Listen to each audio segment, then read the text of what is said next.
हनुमान् श्रीपदो वायुपुत्रो रुद्रो नघोजरः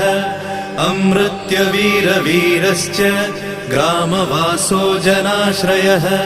धनदो निर्गुणः शूरो वीरो निधिपतिर्मुनिः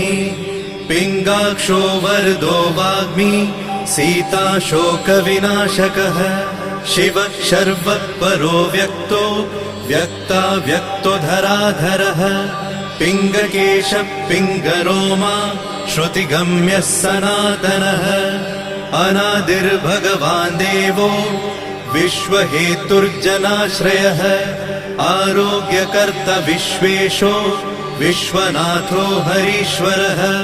भर्गो रामो रामभक्तः कल्याणप्रकृतिस्थिरः